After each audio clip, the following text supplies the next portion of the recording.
నమస్తే, welcome to డీనిస్. ముందుగా headlines. Vijayawada sub jail వద్ద ఆదివారం ఉదయం న్యాయవాదులు చేస్తున్న నిరసనపై మీడియా కథనాలు వెలువడిన వెంటనే పోలీసు ఉన్నతాధికారులు స్పందించారన్న వైసీపీ లీగల్ సెల్ ప్రతినిధి విష్ణువర్ధన్. విజయవాడ ఇంద్రకీలాద్రి అమ్మవారి ఆలయాన్ని రాహుగాస్త్ర పాక్షిక చంద్రగ్రహణం సందర్భంగా ఆదివారం మధ్యాహ్నం 3:30 మూసివేస్తున్నట్లుగా తెలిపిన ఆలయ అధికారులు. తిరిగి సోమవారం ఉదయం ఆలయాన్ని తెరిచి భక్తులకు దర్శనం ప్రారంభిస్తున్నట్లుగా ప్రకటించిన అధికారులు. సూర్యగారి పథకం ద్వారా ఇంటికి రావాల్సిన విద్యుత్తును వాడుకొని మిగిలిన దాన్ని గిట్ కు అమ్మి ఆదాయం పొందవచ్చన్న MLA bonda Umamaheswararao. Vijayawada sub jail వద్ద ఆదివారం ఉదయం న్యాయవాదులు చేసిన నిరసనపై మీడియా కథనాలు వెలువడిన వెంటనే పోలీసు ఉన్నతాధికారులు స్పందించారని వైసీపీ లీగల్ సెల్ ప్రతినిధి విష్ణువర్ధన్ తెలిపారు. జైలు వద్ద నుంచి ధనంజయ రెడ్డి, కృష్ణమోహన్ రెడ్డి, గోవిందప్ప విడుదలైన అనంతరం ఆయన మీడియాతో మాట్లాడారు. శుక్రవారం సాయంత్రం బెయిల్ ఆర్డర్స్ వచ్చిన సమయం ముగిసిందని, జైలు అధికారుల విడుదల చేయలేదని ఆయన విమర్శించారు. సాయంత్రం రిలీజ్ కావాల్సిన వాళ్ళు సాయంత్రం రిలీజ్ చేయకుండా ఇప్పుడు దాకా అడ్డు పెట్టారు. మా యొక్క నిరసనను మీ ద్వారా, ముఖ్యంగా మీ ద్వారా, మీడియా ద్వారా అందరికి తెలియజేసినందుకు మీ అందరికీ ధన్యవాదాలు చేస్తున్నాము. మీ ద్వారా జైలు అధికారులకు కానీ ప్రభుత్వాన్ని కానీ మీ ద్వారా వెళ్ళింది. మీ ద్వారా, మీ వల్లే మా వాళ్ళు రిలీజ్ అయ్యారని కూడా మీకు అందరికీ ధన్యవాదాలు తెలియజేసుకుంటున్నాను.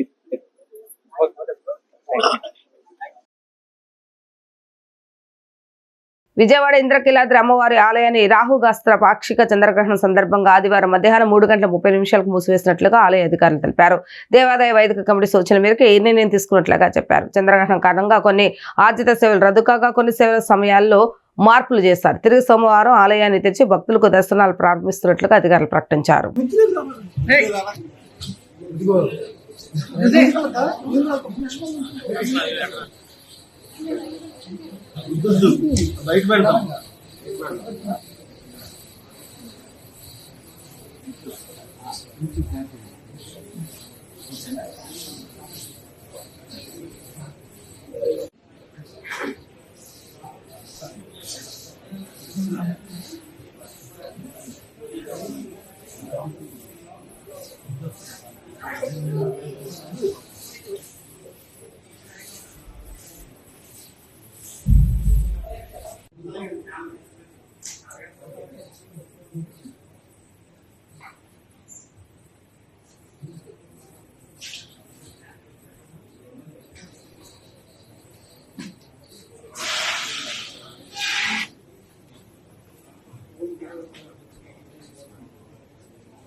సూర్యగారి పథకం ద్వారా ఇంటికి రావాల్సిన విద్యుత్తును వాడుకొని మిగిలిన దాన్ని గిట్కు అమ్మి ఆదాయం పొందవచ్చని ఎమ్మెల్యే బోండా ఉమామహేశ్వరరావు అన్నారు.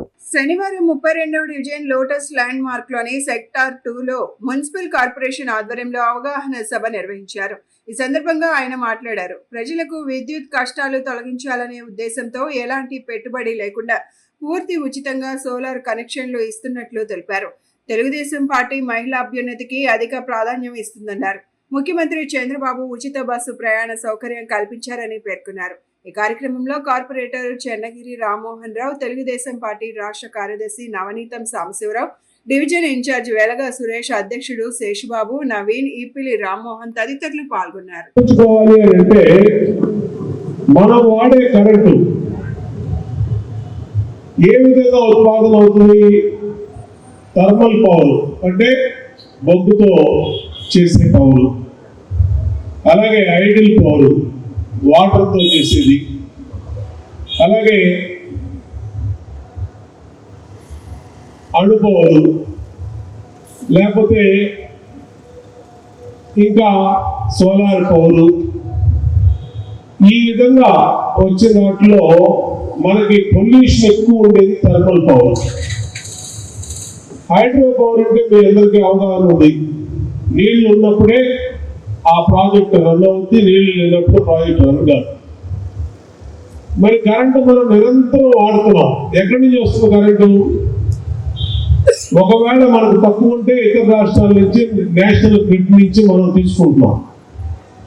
తీసుకున్నప్పుడు ప్రభుత్వం 10 రూపాయలు పెట్టి 11 రూపాయలు పెట్టుకుని యూనిట్ ఉంటుంది.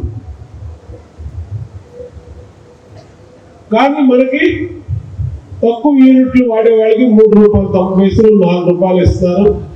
కమర్షియల్లో వాడే వాళ్ళకి 6 రూపాయలు 7 రూపాయలు 9 రూపాయల వరకు టారిఫ్లు పడతా ఉన్నాయి.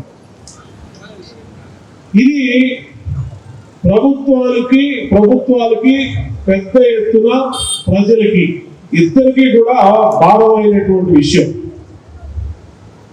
వాళ్ళము ప్రభుత్వము ఎక్కువ రేటు కొని సబ్సిడీకి తక్కువ రేటు ఇవ్వాలి. మేము మొన్న 12 నెలల పరిపాలన మీద ఇంటింటికి వెళ్ళి ముఖ్యమంత్రి గారి సర్వే చేయండి, ఏ విధంగా ప్రభుత్వం పరిపాలన మీద ప్రజలు ఏం మాట్లాడుకుంటున్నారు అంటే. నమస్తే అండి, నా పేరు చనగిరి రామ్మోహన్ రావు, 32 డివిజన్ కార్పొరేటర్ని. ఈరోజు ఈ 32వ డివిజన్లో పిఎం సూర్యఘర్ యోజన అనే కార్యక్రమాన్ని, అవగాహన కార్యక్రమాన్ని ఈరోజు ఇక్కడ నిర్వహించడం జరిగింది. ఈ కార్యక్రమానికి మన ముఖ్య అతిథిగా శ్రీ బోండా ఉమామహేశ్వరరావు గారు ఇచ్చేసి అసలు ఆ పథకం గురించి పూర్తి వివరాలని ఇక్కడికి వచ్చిన ప్రజలందరికీ తెలియజేయడం జరిగింది. ముందు కరెంటు తయారు చేయటం చాలా కష్టమైపోతుంది, బొగ్గు దొరకడం కూడా చాలా కష్టంగా ఉంది. మనకు వాటర్ కూడా అసలు మనకు తాగడానికి కూడా నీళ్లు సరిగ్గా అందని సిట్యువేషన్ పరిస్థితి. అందుకని చెప్పని ప్రధానమంత్రి గారు ముందుగా ఆలోచించి ప్రతి ఇంటి మీద ఒక 3 కిలోవాట్ సోలార్ పవర్ కనుక బిగించుకున్నట్లయితే ఎవరి కరెంటు వాళ్ళే తయారు చేసుకునే విధంగా వాళ్ళకి కరెంటు బిల్లు కూడా రాకుండా సరిపోతుందనే ఉద్దేశంతో ₹1 పెట్టుబడి లేకుండా బ్యాంకులే లోన్లు ఇచ్చే విధంగా ఏర్పాటు చేయడం జరిగింది. అందుకని ప్రజలందరూ కూడా దీని గురించి అవగాహన తెలుసుకుని పాంప్లెట్ల రూపంలో మీ ఇంటికి వచ్చి ఎక్స్ప్లెయిన్ చేయడం జరుగుతుంది. వాటిని అందరూ గమనించి మీరు కూడా ఎంత త్వరగా ఈ సోలార్ పవర్ని మీరు ఇంటి మీద బిగించుకున్నట్టయితే మీకు కరెంటు బిల్లు రావటం ఆ రోజు నుంచి తగ్గిపోతుందని చెప్పని నేను మీ మీడియా ద్వారా తెలియజేయడం జరుగుతుంది. అలాగే ఇవి 1 కోటి కలెక్షన్లు మాత్రమే ఇండియాలో ఇవ్వడం జరుగుతుంది. ఇప్పటికి 50 లక్షల కలెక్షన్స్ ఇవ్వడం జరిగిపోయింది. ఇంకా 50 లక్షల కలెక్షన్స్ మాత్రమే ఉన్నాయి. మీరు ఎంతగా త్వరగా కనుక ఈ కలెక్షన్ తీసుకుంటే మీకు సబ్సిడీ రూపంలో ₹78,000 సెంట్రల్ గవర్నమెంట్ నుంచి మీకు అందించడం జరుగుతుంది. కాబట్టి అందరూ త్వరగా ఈ కలెక్షన్ తీసుకుని మీ కరెంటు బిల్లు దగ్గర నుంచి ఉపశమనం పొందాలని చెప్పని భావిస్తూ సెలవు తీసుకుంటున్నాను. ఆదివారం వస్తే చాలు ఉద్యోగులు, విద్యార్థులు పెద్ద సంఖ్యలో విజయవాడ నుంచి హైదరాబాద్ వెళ్తుంటారు. దీంతో విజయవాడలోని పండిట్ నెహ్రూ బస్టాండ్ సాధారణ రోజుల్లో రాత్రి 9 గంటల నుంచి ప్రయాణికులతో కిటకిటలాడుతుంది. చంద్రగ్రహణం కారణంగా ప్రయాణికులు తమ ప్రయాణాలు వాయిదా వేసుకున్నట్లుగా తెలుస్తుంది. ఆర్టీసీ అధికారులు సందర్భంగా తెలిపారు. దీంతో బస్టాండ్ ప్రాంగణం అరకొర ప్రయాణికులతో వెలవెలబోతుంది. విజయవాడ అయోధ్యనగర్లో వినాయక చవితి ఊరేగింపు సందర్భంగా బీజేపీ మహిళా నేతలపై ఎస్ఐ దురుసుగా ప్రవర్తించాడనే ఆరోపణలతో సత్యనారాయణపురం పోలీస్ స్టేషన్లో బీజేపీ నాయకులు ఫిర్యాదు చేశారు. ఘటనపై విచారణ చేపడతామని సి లక్ష్మీనారాయణ బీజేపీ నేతలకు హామీ ఇచ్చారు. ఇలాంటి ఘటనలు పునరావృతం కాకుండా ఉన్నతాధికారుల దృష్టికి తీసుకువెళ్తామని తెలిపారు. దీంతో అక్కడ రాజకీయ వాతావరణం ఉద్రిక్తతగా మారింది.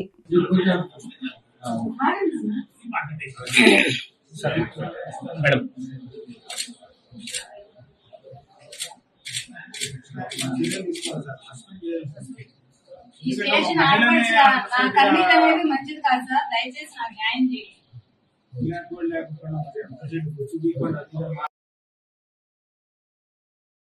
దసరా ఉత్సవాలను పురస్కరించుకుని ఆంధ్రప్రదేశ్ ప్రభుత్వ ఆధ్వర్యంలో శ్రేయస్ మీడియా సంస్థ సహకారంతో ప్రతిష్టాత్మకంగా విజయవాడ ఉత్సవం చేస్తున్నట్లుగా విజయవాడ ఎంపీ కేశవ్ చిన్ని పేర్కొన్నారు. సెప్టెంబర్ 22 నుంచి అక్టోబర్ 2వ తేదీ వరకు కృష్ణానది తీరం, తుమ్మలపల్లి కళాక్షేత్రం, ఘంటసాల సంగీత కళాశాల, ఇందిరాగాంధీ మైదానం, గొల్లపూడిలోని ఎగ్జిబిషన్ మైదానంలో వేడుకలు జరుగుతున్నాయని తెలిపారు. పర్యాటక రంగానికి ప్రోత్సాహం అందించే లక్ష్యంతో వినోదభరిత కార్యక్రమాలు, సాంస్కృతిక ప్రదర్శనలు, క్రీడా పోటీలు నిర్వహిస్తున్నట్లుగా తెలిపారు. 2025 దసరా సందర్భంగా సొసైటీ ఫర్ వైబ్రేట్ విజయవాడ సారథ్యంలో ఏపీ ప్రభుత్వ సహకారంతో ఉత్సవాలు నిర్వహించబోతున్నారు. ఇందుకు సంబంధించి విజయవాడ ఉత్సవ్ పేరుతో కటన్ రైజర్ కార్యక్రమాన్ని పోరంకి మురళి రిసార్ట్ లో నిర్వహించారు.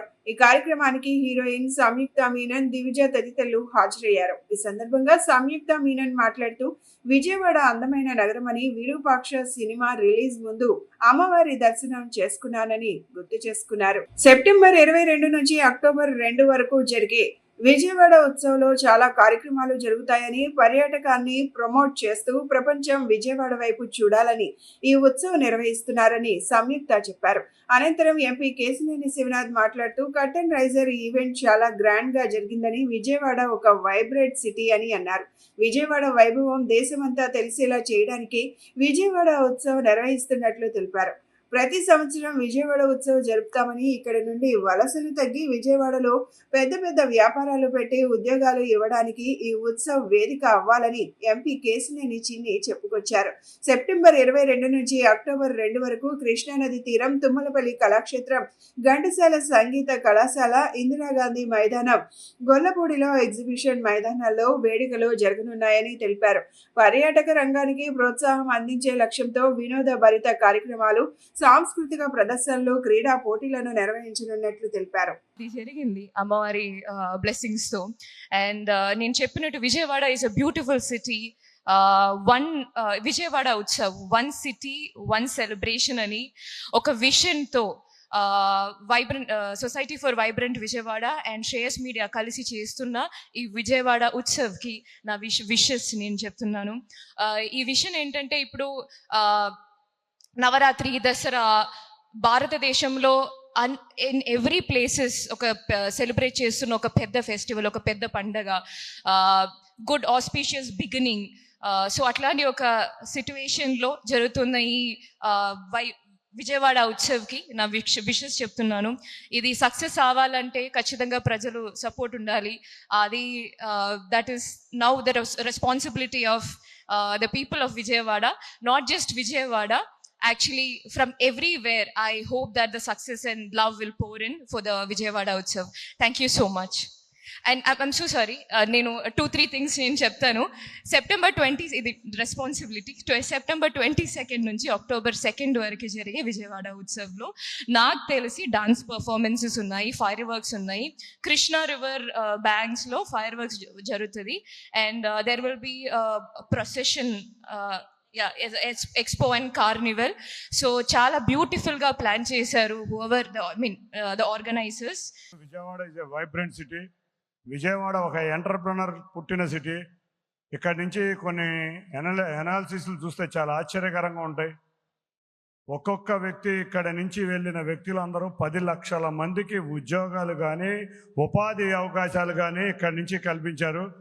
అటువంటి వారికి మన అదృష్టం లేదు, ఎందుకంటే విజయవాడ నగరవాసులకి ఎవరో కల్పించలే. ఈ వ్యక్తులందరూ కూడా హైదరాబాద్లోనో, అమెరికాలోనో, బెంగళూరులోనో ఇటువంటి వ్యక్తులందరూ కూడా అక్కడికి వెళ్ళి అక్కడ ఉన్న చాలామందికి అవకాశాలు కల్పించిన వ్యక్తులు. వాళ్ళందరితో కలిసి విజయవాడ ఉత్సవం అనే ఒక కార్యక్రమం, సాంస్కృతిక అన్నిటికీ ముఖ్యంగా విజయవాడకి అమ్మవారి ఉత్సవ సమయంలో 1,50,000 మంది భక్తులు వస్తున్నారు. వాళ్ళందరికీ ఒక వేడుక తీసుకువద్దాం. విజయవాడని ఏ విధంగా వైబ్రెంట్ సిటీయో ఆ వైబ్రెంట్ సిటీ మళ్ళీ ఈ దసరాలకి, ఉత్సవాలకి రాష్ట్రమే కాదు దేశమంతా చూపిద్దామనే ఉద్దేశంతో నేను కానీ, మా ఎమ్మెల్యేలు కానీ, ఇక్కడ ఉన్న నగర ప్రముఖులు అందరూ కూర్చొని డిసైడ్ చేసిన ఈ కార్యక్రమం 11 రోజులు విజయవాడలో రకరకాల కార్యక్రమాలతో విజయవాడ వైభవం దేశం మొత్తం చాటే విధంగా ఘనంగా అతిథులను ఆహ్వానించుకొని ఈ విజయవాడ ఉత్సవాన్ని బ్రహ్మాండంగా ముందుకు తీసుకువెళ్తా. ఇది పీపుల్స్ పార్టిసిపేషన్ ఫెస్టివల్. క్లియర్గా ప్రజల సహకారంతో, ప్రజలతో మమేకమై జరిగే ఫెస్టివల్. ఇక్కడ ఉన్న చిరు వ్యాపారులు కాడి నుంచి పెద్ద వ్యాపారస్తుల వరకు, అంతేకాకుండా ఇండస్ట్రీ వారు కానీ, ఆటోమొబైల్ రంగం కానీ అందరూ కూడా కలిసికట్టుగా చేద్దాం. తప్పకుండా ప్రతి సంవత్సరం ఈ విజయవాడ ఉత్సవం చేసుకుని విజయవాడ వైభవమే కాకుండా రాబోయే తరాలు ఇక్కడ నుంచి మైగ్రేషన్ తగ్గి ఇక్కడ వ్యాపార సంస్థలు స్థాపించే విధంగా మనం ఇది ముందుకు తీసుకువెళ్దామని తెలియజేసుకుంటూ విజయవాడ వైబ్రెంట్. ఈ నెల 11 విజయవాడ బాలోత్సవం భవన్లో ఆక్వా రైతుల రాష్ట్ర సదస్సు నిర్వహిస్తున్నట్లుగా రైతు సంఘం రాష్ట్ర అధ్యక్షులు వి కృష్ణయ్య వెల్లడించారు. కోస్తా జిల్లాలకు చెందిన ప్రతినిధులు ఈ సదస్సుకు హాజరు కానున్నారని చెప్పారు. విజయవాడ బాలోత్సవ భవన్లో ఏర్పాటు చేసిన విలేకరుల సమావేశంలో ఆయన మాట్లాడారు. ట్రంప్ విధించిన సుంకాల వల్ల ఎగుమతులు దెబ్బతిన్నాయని, 11 లక్షల మంది ఆక్వా రైతులు దివాళా తీసే పరిస్థితుల్లో ఉన్నారని చెప్పారు. ఇటు వ్యాపారస్తులు కూడా రైతులను ఇబ్బందులు పడుతున్నారని చెప్పారు. కేంద్ర రాష్ట్ర ప్రభుత్వాలు సుంకాల పెంపుపై నిర్ణయం తీసుకోవాలని, లేని పక్షంలో రైతులకు ఊరట కలిగించేలా నిర్ణయాలు తీసుకోవాలని చెప్పారు. ఆక్వా రైతులను ఆదుకోవాల్సిన బాధ్యత కేంద్ర రాష్ట్ర ప్రభుత్వాలపై ఉందని చెప్పారు. ప్రత్యామ్నాయ మార్గాలు చూసి రైతులను కాపాడుకోవాలని కోరారు. ఈ నెల 11వ తేదీ బాలోత్సవంలో ఆక్వా రైతుల రాష్ట్ర సదస్సు పెడుతున్నాం. దర్దాపు కోస్తా జిల్లాలన్నింటి నుంచి కూడా ప్రతినిధులు హాజరవుతున్నారు. ఆక్వా రైతులు ఈ కాలంలో మరి ట్రంప్ విధించినటువంటి సుంకాల వల్ల ఎగుమతులు బాగా దెబ్బతినే పరిస్థితి వస్తుంది. ఇక ఆ రకంగా రాష్ట్ర వ్యాప్తంగా ఉన్న 11 లక్షల రైతులు కూడా దివాళా తీసే పరిస్థితిలోకి వెళ్ళిపోతుంది. దాటికి అనుగుణంగా వాళ్ళ ఫీడ్ కానీ సీడ్ కానీ ఇతర అనేక విషయాల్లో కూడా కరెంటు విషయం కానీ ప్రభుత్వం అందరికీ అందుబాటులో తెచ్చే పద్ధతిలో లేకుండా ఉంది. వ్యాపారస్తులు కూడా రైతులను బాగా పీడిస్తున్నారు. ఆ రకంగా స్థానికంగా ఉన్న సమస్యలు ఇదైతే ఇంటర్నేషనల్గా ఉన్నటువంటి ట్రంప్ పెంచినటువంటి 50% ట్యాక్సులు అని చెప్పేది మూలిగే రకమైన తాటికాయ బడ్డెట్గా ఉంది. దీన్ని ఎట్లా ఎదిరించాలి, దీనికోసం కేంద్ర రాష్ట్ర ప్రభుత్వాలు కదిలించాలి. వాళ్ళు బాధ్యత తీసుకొని దీన్ని ఆ సుంకాన్ని లేకుండా చేయాలి. లేదా అది చేయలేకపోతే రైతులకు ఊరట కలిగించేందుకు కావాల్సినటువంటి కొన్ని ఉపశమనాలు పద్ధతులు పాటించాలి. తద్వారానే ఆక్వా రంగాన్ని మనం కాపాడుకోగలుగుతాం. రాష్ట్ర ప్రభుత్వం ఏంటంటే ఇంకొక 5 లక్షల హెక్టార్లని వచ్చే 10 ఏళ్లలో ఆక్వా రంగాన్ని విస్తరించాలి. తద్వారా ఆదాయాన్ని మనకి దేశానికి రాష్ట్రానికి కూడా పెద్ద ఎత్తున వస్తుందని చెప్తున్నారు. మరి అలా చెప్పేవాళ్ళు కనీసంగా ప్రత్యామ్నాయం ఏంటి? ఆ ట్రంప్ విధించినటువంటి దానివల్ల దెబ్బతినే వ్యాపారం నుంచి కాపాడుకోవడానికి ప్రత్యామ్నాయాలు ఏంది ఇంతవరకు రాలే. ఎవరైనా మీడియా మిత్రులు అడిగినప్పుడు చెప్పేది ఏంటంటే వచ్చినప్పుడు చూద్దాం, తర్వాత చూద్దాం, ఇట్లా పోస్ట్పోన్ చేసుకుంటూ వస్తున్నారు. అందుకని ఆక్వా రైతులు చాలా ఆందోళనలు ఉన్నారు. 11వ తారీఖు రాష్ట్రంలో అన్ని మూలాల నుంచి కూడా ఇక్కడ ఆహ్వానిస్తున్నాం. దాన్ని జయప్రదం చేయాలని, ఆ విధంగా రాష్ట్రంలో ఉన్న లక్షలాది మంది ఆక్వా రైతులు వీళ్ళని ఎక్కువ మంది వాళ్ళ ప్రతినిధులను ముఖ్యులను అందరికి పంపించాలని చెప్పి కోరుతున్నాం. వి కృష్ణయ్య, రైతు సంఘం రాష్ట్ర అధ్యక్షులు. ఎం హరిబాబు, ఆంధ్రప్రదేశ్ కౌలు రైతుల సంఘం రాష్ట్ర కార్యదర్శి. ఈ నెల 11వ తేదీన విజయవాడలో ఆక్వా రైతుల రాష్ట్ర సదస్సు పెడుతున్నాం. దీని ప్రధానమైన ఉద్దేశం ఏమంటే అమెరికా మన భారతదేశం మీద వివిధ రంగాల మీద చాలా పెద్ద ఎత్తున ట్యాక్సులు వేస్తుంది. ఆ ట్యాక్సుల వల్ల ఆక్వా రంగం బాగా తీవ్రంగా దెబ్బతినే ప్రమాదం ఉంది. కాబట్టి ఆక్వాలో ఉన్నటువంటి రైతాంగాన్ని కాపాడాలనే ఉద్దేశంతో 11వ తారీఖు సదస్సును జయప్రదం చేయమని చెప్పి మీ ద్వారా ఆక్వా రైతాంగాన్ని మిగతా రైతులను కోరుతున్నాం. రెండోది ఏంటంటే ఈరోజే పత్రికల్లో వచ్చింది, కర్నూలు జిల్లాలో 2 రైతులు ఆత్మహత్య చేసుకున్నారు. అంతకుముందు పొగాకు రైతులు పెద్ద సంఖ్యలో మన బాపట్ల, ప్రకాశం జిల్లాలో ఆత్మహత్య చేసుకుంటున్నారు. అట్లాగే మిర్చికి సంబంధించి ఆత్మహత్య చేసుకుంటున్నారు. అంటే ఇటీవల కాలంలో ప్రభుత్వ విధానాల వల్ల రకరకాల పంటల మీద కనీసం మార్కెట్ ఇంటర్వెన్షన్ స్కీమ్ ద్వారా ధర పడిపోయినప్పుడు ఆ ధరని ప్రభుత్వం బోనస్గా ఇచ్చి రక్షించాల్సింది పోయి రైతాంగాన్ని గాలికి వదిలేసింది. దానివలన పెట్టుబడులు విపరీతంగా పెరిగినాయి, వచ్చే ఆదాయం మరీ పడిపోతుంది. అప్పులు చేసిన రైతాంగం, ప్రత్యేకించి కౌలు రైతులు, వాళ్ళు పెట్టుబడితో పాటు కౌలు కూడా చెల్లించాలి. అట్లాంటి వాళ్ళు ఏంటంటే అప్పుల భారాన్ని భరించలేక డబ్బు కంటే విలువైన ప్రాణాన్ని బలవంతంగా తీసుకుంటున్నారంటే దీన్ని మనం ప్రభుత్వాలు, సమాజం కూడా ఆలోచించాలి. రేపు ఈ ప్రమాదం ఆక్వా రంగం. ఏపీ లిక్కర్ స్కామ్ లో 3 నిందితులకు ఏసీబీ కోర్టు ఇచ్చిన బెయిల్ ను సవాలు చేస్తూ ఆంధ్రప్రదేశ్ హైకోర్టులో హౌస్ మోషన్ పిటిషన్ దాఖలు చేశారు సిట్ అధికారులు. ఈ పిటిషన్ పై మరి కాసేపట్లో విచారణ జరిగే అవకాశం ఉంది. మద్యం కుంభకోణంలో కీలక నిందితులైనటువంటి A131 Dhananjaya Reddy, A32 Krishnamohan Reddy, A33 Balaji గోవిందప్పలకు విజయవాడ ఏసీబీ కోర్టు బెయిల్ ఇచ్చిన విషయం తెలిసిందే. లిక్కర్ స్కామ్ కేసు దర్యాప్తు కీలక దశలో ఉన్న తరుణంలో వీరి 3కి బెయిల్ ఇవ్వడాన్ని సవాలు చేస్తూ హైకోర్టును ఆశ్రయించారు సిట్ అధికారులు. లిక్కర్ స్కామ్ కేసులో నిందితుల బెయిల్ ఆర్డర్స్ పై తమ వాదనలకు పరిగణలోకి తీసుకోలేదని సిట్ అధికారులు అంటున్నారు. విజయవాడ ఏసీబీ కోర్టు ఇచ్చిన 3 నిందితుల బెయిల్ ఆర్డర్స్ పై స్టే విధించాలని హైకోర్టును కోరనున్నారని సిట్ అధికారులు. ఈ రోజు ఆదివారం కావడంతో హౌస్ మోషన్ పిటిషన్ దాఖలు చేశారు సిట్ అధికారులు. అయితే ఏసీబీ కోర్టు ఇచ్చిన బెయిల్ ఆర్డర్స్ పై లీగల్ ఒపీనియన్స్ తీసుకున్నారు సిట్ అధికారులు. మద్యం కేసు నిందితులు ధనంజయ రెడ్డి, కృష్ణమోహన్ రెడ్డి, బాలాజీ గోవిందప్పలకు బెయిల్ మంజూరు చేసింది ఏసీబీ కోర్టు. న్యాయస్థానం బెయిల్ మంజూరు చేయడంతో 3 నిందితులను విడుదల చేశారు జైలు అధికారులు. అయితే కావాలనే ఆలస్యంగా విడుదల చేశారని ధనంజయ రెడ్డి తెలిపారు. అనంతరం 3 నిందితులు తమ నివాసాలకు వెళ్లిపోయారు. ఎవరైతే ముద్దాలుగా చెప్పబడుతున్నారో వాళ్ళు నేను సాయంత్రం రిలీజ్ కావాల్సిన వాళ్ళు నేను సాయంత్రం రిలీజ్ చేయకుండా ఇప్పుడు దాకా అడ్డు పెట్టారు. మా యొక్క నిరసనను మీ ద్వారా, ముఖ్యంగా మీ ద్వారా, మీడియా ద్వారా అందరికి తెలియజేసినందుకు మీ అందరికీ ధన్యవాదాలు చేస్తున్నాము. మీ ద్వారా జైలు అధికారులకు కానీ ప్రభుత్వాన్ని కానీ మీ ద్వారా వెళ్ళింది. మీ వల్లే మా వాళ్ళు రిలీజ్ అయ్యారని కూడా మీకు అందరికీ ధన్యవాదాలు తెలియజేసుకుంటున్నాను. ఎస్ఎఫ్ఐ చలో విజయవాడ కార్యక్రమంపై ప్రభుత్వం పోలీసుల చేత దాడి చేయించడాన్ని తీవ్రంగా ఖండిస్తున్నట్లుగా ఎస్ఎఫ్ఐ రాష్ట్ర కార్యదర్శి కె ప్రసన్న కుమార్ తెలిపారు. ఈ సందర్భంగా స్థానిక బాలచం భవన్ నందు పత్రికా విలేకరుల సమావేశాన్ని ప్రసన్న కుమార్ మాట్లాడారు. పలుమార్లు మండల జిల్లా కేంద్రాల్లో కార్యక్రమాలు నిర్వహించామని, కూటమి ప్రభుత్వం సమస్యలు పరిష్కరిస్తుందని ఆశిస్తున్నామన్నారు. ఈ 14 నెలల్లో విద్యార్థుల సమస్యలు ఒక్కటి కూడా పరిష్కారం చేయలేదని, ఇచ్చిన హామీలను పూర్తి స్థాయిలో అమలు చేయలేదని విమర్శించారు. దీనితో చలో విజయవాడకు పిలుపునిచ్చామని, విద్యాశాఖ మంత్రికి విన్నవించుకునేందుకు వెళ్తున్న విద్యార్థులపై పోలీసులు అత్యుత్సాహం ప్రదర్శించారని, విద్యార్థులపై పిడిగుద్దులు గుద్దారని, మహిళా విద్యార్థులపై తీవ్రమైన దాడి చేయడం దుర్మార్గమని అన్నారు. పోలీసుల దాడిలో కావ్య అనే విద్యార్థికి చేయి విరిగిందని, 3 విద్యార్థినులు స్పృహ తప్పి పడిపోయారని, ఇదే నా ఫ్రెండ్లీ పోలీసుకు అర్థమని ప్రశ్నించారు. నారా లోకేష్ కు మా సమస్యలు వినిపించడానికి అనుమతి కూడా ఇవ్వలేదని, విద్యార్థుల సమస్యల పరిష్కారానికి కూటమి ప్రభుత్వానికి చిత్తశుద్ధి ఉందా అని ఎద్దేవా చేశారు. విద్యారంగంలో సమస్యలు పరిష్కరించాలని గత 2 నెలలుగా అనేక ఆందోళనలు ఎస్ఎఫ్ఐ ఆధ్వర్యంలో చేపట్టడం జరిగింది. మండల కేంద్రాలు అదేవిధంగా జిల్లా కలెక్టరేట్ల వద్ద పెద్ద ఎత్తున ఆందోళనలు కూడా నిర్వహించడం జరిగింది. ఈ కూటమి ప్రభుత్వం 14 నెలల కాలంలో విద్యార్థుల సమస్యని ఒక్కటి కూడా పరిష్కారం చేయలేదు. ఇప్పటికైనా పరిష్కారం చేస్తుందని మేమంతా ఎదురు చూసాం. కానీ ఏ సమస్యని పరిష్కారం చేయకపోయేసరికి నిన్నటి రోజున ఎస్ఎఫ్ఐ ఆధ్వర్యంలో చలో విజయవాడ కార్యక్రమానికి పిలుపునివ్వడం జరిగింది.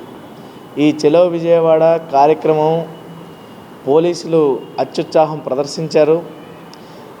విద్యార్థులకి ర్యాలీ చేసుకుంటామంటే కనీసం అనుమతులు కూడా పోలీసులు ఇవ్వనటువంటి దుస్థితిలో ఈరోజు ఈ రాష్ట్ర ప్రభుత్వం ఫ్రెండ్లీ పోలీస్ అని చెప్తా ఉన్నారు. ఈ ఫ్రెండ్లీ పోలీసు కనీసం విద్యార్థులు ర్యాలీ నిర్వహించుకుంటా ఉంటే ఆ ర్యాలీకి కనీసం అనుమతి కూడా ఇవ్వనటువంటి పరిస్థితి ఈరోజు ఉంది. మేమందరం వచ్చినటువంటి విద్యార్థులు నాయకత్వం అందరూ మా యొక్క సమస్యల్ని విద్యాశాఖ మంత్రి నారా లోకేష్ గారి దృష్టికి మేము తీసుకువెళ్తూ ఉంటే, మేము ఆయన కలిసేదానికోసం మేమందరం ర్యాలీగా వెళ్తూ ఉంటే మమ్మల్ని అడ్డుకుని పోలీసులు అత్యుత్సాహం ప్రదర్శించారు. విద్యార్థుల పైన పిడిగుద్దులు గుద్దుతూ వాళ్ళ జుట్లు లాగుతూ విద్యార్థుల్ని అత్యంత క్రూరంగా ప్రవర్తించారు. విద్యార్థి కావ్యకి నా పేరు రామ్మోహన్, ఎస్ఎఫ్ఐ స్టేట్ ప్రెసిడెంట్. నిన్నటి రోజున మనం చూసాం ఈ ప్రభుత్వం విద్యారంగంలో ఉన్న సమస్యల కోసం చర్చించడానికి కానీ లేదా ఈ సమస్యల పరిష్కారం కోసం కానీ ఆలోచన మానేసి విద్యార్థి సంఘాలని ముఖ్యంగా పోరాడే వాళ్ళని ఎలా నిర్బంధించాలి అని చెప్పి ఆలోచన చేస్తుంది. పరదాలు లేవు మా ప్రభుత్వంలో, పోలీసులు ఫ్రెండ్లీగా ఉంటారని చెప్పి లోకేష్ గారు కానీ చంద్రబాబు గారు కానీ పవన్ కళ్యాణ్ గారు కానీ పదే ఇదే జరుగుతూ ఉంది. ఈరోజు ఒక నాటకీయమైన వాతావరణం, ఏదో ఒక శంకుస్థాపన జరిగినా లేదా ఇంకోటి జరిగినా ఈరోజు ఒక నాటకీయమైన వాతావరణం ఈరోజు ప్రభుత్వం క్రియేట్ చేస్తుంది. కానీ నిన్నటి రోజున విద్యార్థులపైన, ముఖ్యంగా విద్యార్థినులపైన పోలీసులు చాలా కర్కశంగా ప్రవర్తించారు. దాదాపుగా 7 విద్యార్థులు హాస్పిటల్ పాలయ్యారు. అనారోగ్యంతో ఇబ్బంది పడుతున్న వీళ్ళు పిడిగుద్దులకి సొమ్మసిల్లిపోయిన విద్యార్థుల్ని హాస్పిటల్కి తీసుకెళ్లే పరిస్థితి కూడా పోలీసులు చేయలేదు. దీన్ని మేము తీవ్రంగా ఖండిస్తున్నాం. మా నాయకత్వం మళ్ళీ వాళ్ళని హాస్పిటల్కి తీసుకెళ్ళడం, వాళ్ళ ఆరోగ్యాన్ని సమీక్షించడం అంతా చేశారు. మరి ఈ రాష్ట్ర ప్రభుత్వం బాధ్యత లేదా అని చెప్పి మేము అడుగు. కూటమి ప్రభుత్వం ఎస్సీ ఎస్టీ బీసీలకు ఎన్నికలు చేసిన వాగ్దానాల అమలు తీరుపై సమగ్ర నివేదిక అసెంబ్లీ సమావేశాలు ప్రకటించాలని Andhra Pradesh SC ST BC JSC convener కొరివి వినయ్ కుమార్ డిమాండ్ చేశారు. గత ప్రభుత్వంలో నిలిపివేసిన అన్ని పథకాలు కేంద్ర ప్రభుత్వ పథకాలైన ఎన్ఎస్ఎఫ్డిసి, ఎన్ఎస్కేఎఫ్డిసి కొనసాగించాలన్నారు. ఎస్సీ ఎస్టీ అత్యాచార బాధితులకు చట్ట ప్రకారం రాష్ట్ర వ్యాప్తంగా పెండింగ్ లో ఉన్న రిలీఫ్ నిధులను విడుదల చేయాలన్నారు. అత్యాచార కేసుల్లో నిందితులకు 41A సిఆర్పిసి నోటీసులు ఇవ్వటాన్ని రద్దు చేయాలన్నారు. ఎస్సీ ఎస్టీ సబ్ ప్లాన్ నిధుల వినియోగంపై రాష్ట్ర ప్రభుత్వం శ్వేతపత్రం విడుదల చేయాలని డిమాండ్ చేశారు. ఎస్సీ ఎస్టీ బీసీ కుల కార్పొరేషన్లకు, ఆధిపత్య కుల కార్పొరేషన్లకు నిధులు కేటాయింపులో ఉన్న తీవ్రమైన వివక్షతను తొలగించి న్యాయమైన వాటా ప్రకారం నిధులు మంజూరు చేయాలని డిమాండ్ చేశారు. కుమార్ అండి, SC ST BC joint action committee Andhra Pradesh కమిటీకి నేను రాష్ట్ర కన్వీనర్గా ఉన్నాను. 6, 7 తేదీలలో ఆంధ్రప్రదేశ్ రాష్ట్రంలో ఉన్నటువంటి సుమారుగా ఒక 50 SC, ST, BC సంఘాల నాయకులతోటి ఒక సమాలోచన సదస్సుని విజయవాడ ప్రెస్ క్లబ్లో ఏర్పాటు చేశాం. దానికి 16 జిల్లాల నుంచి ముఖ్యమైన నాయకులు, రాష్ట్ర నాయకులంతా కూడా హాజరయ్యారు. ఈ సదస్సులో అఖిల భారత పార్టీలైనటువంటి కాంగ్రెస్ పార్టీ, సిపిఐ, సిపిఎం, అట్లాగే Samajwadi party, Aam Aadmi party, republic party నాయకులు పాల్గొన్నారు. వారందరూ కూడా మేము ఈ సందర్భంగా ధన్యవాదాలు తెలియజేస్తా ఉన్నాం. మరి ముఖ్యంగా ఈ సదస్సులో చర్చించిన అంశాలు ఏంటంటే, కేంద్రంలో కానీ రాష్ట్రంలోని అధికారంలో ఉన్న ప్రభుత్వాలు ఈ వర్గాల పట్ల చాలా వివక్షపూరితంగా, నిర్లక్ష్యంగా ఉన్నాయి. ఈ నిర్లక్ష్యాన్ని, వివక్షతని తొలగించలేనటువంటి స్థితిలో రాజకీయ పార్టీలు ఉన్న సందర్భంలో SC, ST, BC సంఘాలుగా మేమే ఒక జాయింట్ యాక్షన్ కమిటీగా ఏర్పడి ఈ రాష్ట్రంలో ప్రత్యేకమైనటువంటి కార్యాచరణతోటి ప్రభుత్వం యొక్క విధానాలకు వ్యతిరేకంగా మా సంక్షేమ, అభివృద్ధి, రక్షణ, భూమి, విద్య, ఉపాధి, ఉద్యోగ అంశాలపై చర్చించుకుని ఒక కార్యాచరణ రూపొందించుకుని ఆ కార్యాచరణ ద్వారా నిరంతరం మా హక్కుల కోసం, మా చట్టాల కోసం, మా బడ్జెట్ల కోసం పనిచేసేదానికోసం మేము ఒక కార్యాచరణ ఈరోజు రూపొందిస్తూ ఉన్నాం. ప్రధానంగా ఇందులో ఈ రాష్ట్రంలో ఎన్నికల్లో వాగ్దానం చేసినటువంటి అనేక అంశాలు ఇప్పటికి కూడా ఏమీ పరిష్కారం కాలేదు. సూపర్ 6 పేరుతో రాష్ట్ర ప్రభుత్వం ఏదో సక్సెస్ చేసామని చెప్పారు. కానీ SC, ST, BCలకు ఇచ్చినటువంటి అనేక ఎన్నికల వాగ్దానాలు ఉన్నాయి. ఆ వాగ్దానాలు ఎంతవరకు చేశారనేది ఇంతవరకు తెలియలేదు. రాష్ట్ర రాజధాని అయినటువంటి విజయవాడ నగరంలో ముఖ్యంగా ST, SC, BC మైనారిటీలకు జరుగుతున్నటువంటి అన్యాయాన్ని ప్రభుత్వం దృష్టికి, ప్రజల దృష్టికి తెచ్చేందుకు అన్న కొరి వినయ్ కుమార్ గారి నాయకత్వంలో నిన్న, ఈరోజు రాష్ట్ర వ్యాప్తంగా ఉన్నటువంటి మిత్రులందరినీ సమీకరణ చేసి ఒక గొప్ప వర్క్షాప్ని ఇక్కడ నిర్వహించడం అనేది జరిగింది. ఈ వర్క్షాపు ఉద్దేశం సమాలోచనే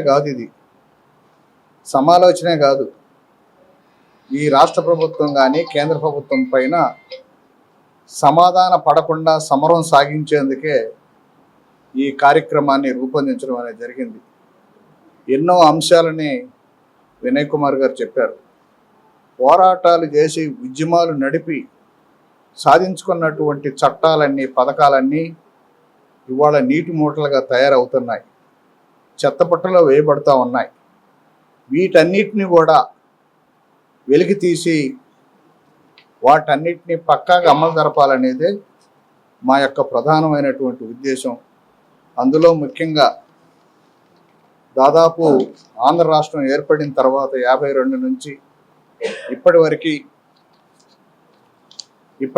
విజయవాడ నగరంలో కిష్కింధపురి చిత్ర యూనిట్ సందడి చేస్తుంది. తాను తొలిసారిగా హర్రర్ చిత్రంలో నటించానని, ఈ నెల 12వ తేదీ నటించిన కిష్కింధపురి చిత్రం విడుదల కానుందని, ప్రేక్షకులు తమ చిత్రాన్ని వీక్షించి విజయవంతం చేయాలని హీరో బెల్లంకొండ శ్రీనివాస్ తెలిపారు. బందర్ రోడ్లోని ఒక హోటల్లో ఏర్పాటు చేసిన విలేకరుల సమావేశంలో చిత్ర హీరో బెల్లంకొండ శ్రీనివాస్ మాట్లాడుతూ, డైరెక్టర్ కౌశిక్ ఈ కథని గత ఏడాది ఫిబ్రవరిలో చెప్పారు. చాలా నచ్చింది. జూలై నుంచి షూటింగ్ మొదలు పెట్టాం. చాలా ఇంట్రెస్టింగ్ హారర్ బ్యాక్ డ్రాప్ ఉన్న కథ అని అన్నారు. ఇప్పటి వరకు చాలా హారర్ కథలు వచ్చాయని, అయితే ఈ కథ మాత్రం చాలా యూనిక్ గా ఉంటుందని, హారర్ థ్రిల్లర్, హారర్ మిస్టరీ ఈ రెండిటి మధ్య చాలా కొత్తగా ఉంటుందన్నారు. ఈ నెల 12న విడుదల కానున్న కిష్కింధపురి చిత్రాన్ని ప్రేక్షకులు వీక్షించి విజయవంతం చేయాలన్నారు. అనంతరం హీరోయిన్ అనుపమ పరమేశ్వరన్ మాట్లాడుతూ, తను చిన్నప్పటి నుంచి హారర్ చిత్రాలు చూస్తూ పెరిగానని, తనకు హారర్ చిత్రాల్లో నటించడం ఎంతో ఇష్టమని అన్నారు. ఈ చిత్రంలో తాను దెయ్యం రూపంలో ప్రేక్షకులను భయపెడతానని తెలిపారు. చైతన్య భరద్వాజ్ ఈ చిత్రానికి మంచి మ్యూజిక్ అందించారని, హారర్ చిత్రాలకు మ్యూజిక్ బాగుంటేనే ప్రేక్షకులు ఇష్టపడతారని, కొన్ని సన్నివేశాలు శబ్దాలతోనే భయం కలిగిస్తాయని చెప్పారు. విజువల్ ఎఫెక్ట్స్ కూడా క్వాలిటీగా వచ్చాయని, ప్రతి సన్నివేశాన్ని దర్శకుడు చాలా చక్కగా తీశారని తెలిపారు. బెల్లంకొండ శ్రీనివాస్తో తాను నటించిన రాక్షసుడు సినిమా సూపర్ హిట్ అయిందని, అలాగే కిష్కింధపురి చిత్రం కూడా విజయవంతం అవుతుందని ఆశిస్తున్నట్లు చెప్పారు. ఈ చిత్రాన్ని ప్రేక్షకులు థియేటర్స్లో మాత్రమే చూడాలని, సౌండ్ ఎఫెక్ట్స్ ప్రేక్షకులు బాగా ఎంజాయ్ చేస్తారని చెప్పారు. ఈ నెల 12వ తేదీన తమ చిత్రం విడుదలవుతుందని ప్రేక్షకులు వీక్షించి విజయవంతం చేయాలన్నారు. మీడియా వాళ్ళందరికీ చాలా చాలా థ్యాంక్ యూ. మీ అందరూ వచ్చి మా సినిమా కిష్కింధపురిని సపోర్ట్ చేస్తున్నందుకు, మీ అందరికి రావడం, మీ అందరితో మా హ్యాపీనెస్ని పంచుకోవడం మాకు చాలా హ్యాపీగా ఉంది. అండ్ మీ అందరూ ఈ సినిమాని సపోర్ట్ చేసి, ఇది మీ సినిమా, సో మీ అందరినీ భయపడడం ఒక ఆర్టే కదా, సో చాలా కష్టపడి మిమ్మల్ని అందరినీ భయపెట్టడానికి ఒక మంచి కథాబలంతో మంచి హారర్ మిస్టరీ ఒక న్యూ ఏజ్ మేకింగ్తో ఇవ్వబోతున్నాం. సో మీ అందరి సపోర్ట్ మా సినిమాకి కావాలి అండ్ తప్పకుండా మీ అందరు ఇస్తారని నమ్ముతున్నాం. థ్యాంక్ యూ అండి. ఒక్క నిమిషం. హలో, అందరికి నమస్కారం. లాస్ట్ మంత్ నేను వచ్చాను ఇక్కడికి పరదా ప్రమోషన్ కి. మళ్ళీ ఇప్పుడు వస్తున్నాను. I keep coming here to Vijayawada every now and then. అండ్ చాలా చాలా చాలా సంతోషం. ఎప్పుడు వచ్చినా సరే చాలా ప్రేమిస్తారు మీరు. And once again I'm here to promote Kishkindhapuri. చెప్పినట్టు అది ఒక horror film. And first time నేను and Sai both of us are doing a horror film. And నాకు ఇష్టం ఉన్న జానర్ హారర్ అంటే, మీకు కూడా ఇష్టం అని అనుకుంటున్నాను. సో హారర్ ఫిల్మ్స్ ఎప్పుడు థియేటర్ లో చూస్తేనే బాగుంటుంది. ఆ పెద్ద స్క్రీన్ లో, క్రౌడ్ తో, ఆ డార్క్నెస్ లో, ఆ మంచి సౌండ్ తో చూస్తే బాగుంటుంది. So please please please go watch the film. Cinema కానీ దీనిలో హారర్ వల్ల అయింది. దానిలో ఇంకా like nothing, like every one can SIT and watch. Family అందరు కూర్చొని చూసే ఫిల్మ్ అది. చాలా ఇష్టం హారర్ ఫిల్మ్.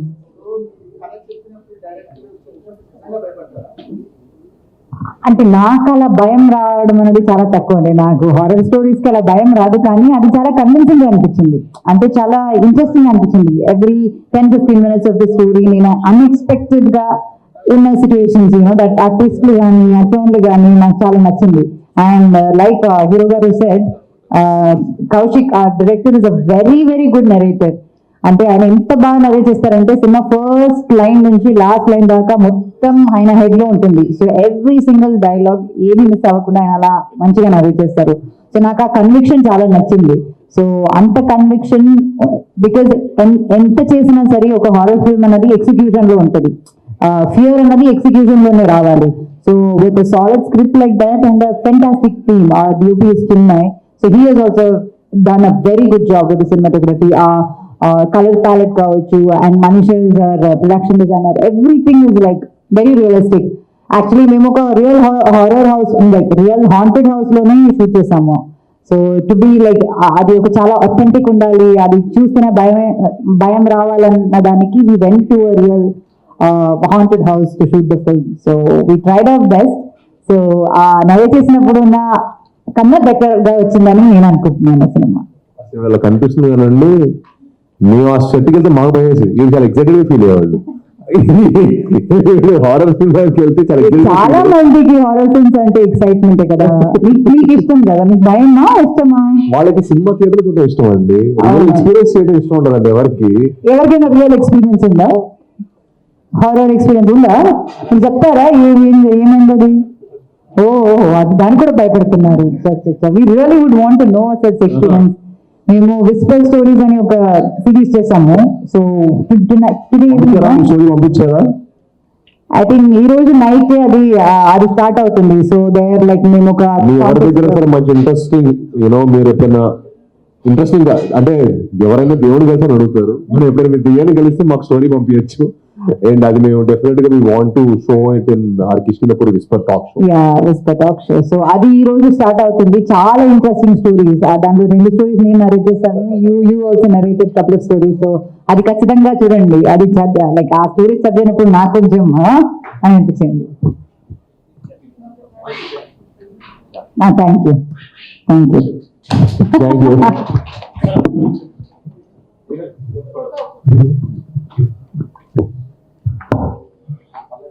వార్తలు ముగించే ముందు హెడ్లైన్స్ మరొకసారి. విజయవాడ సబ్ జైలు వద్ద ఆదివారం ఉదయం న్యాయవాదులు చేస్తున్న నిరసనపై మీడియా కథనాలు వెలువడిన వెంటనే పోలీసు ఉన్నతాధికారులు స్పందించారన్న వైసీపీ లీగల్ సెల్ ప్రతినిధి విష్ణువర్ధన్. విజయవాడ ఇంద్రకీలాద్రి అమ్మవారి ఆలయాన్ని రాహుగాస్త్ర పాక్షిక చంద్రగ్రహణం సందర్భంగా ఆదివారం మధ్యాహ్నం 3:30 మూసివేస్తున్నట్లుగా తెలిపిన ఆలయ అధికారులు. తిరిగి సోమవారం ఉదయం ఆలయాన్ని తెరిచి భక్తులకు దర్శనం ప్రారంభిస్తున్నట్లుగా ప్రకటించిన అధికారులు. సూర్యగారి పథకం ద్వారా ఇంటికి రావాల్సిన విద్యుత్తును వాడుకొని మిగిలిన దాన్ని గిట్ కు అమ్మి ఆదాయం పొందవచ్చన్న ఎమ్మెల్యే బోండా ఉమామహేశ్వరరావు. ఇవి ఈ రోజు వార్తా విశేషాలు. మరలా తిరిగి ప్రసారమైన వార్తలు మళ్ళీ కలుద్దాం. అంతవరకు సెలవు. నమస్కారం.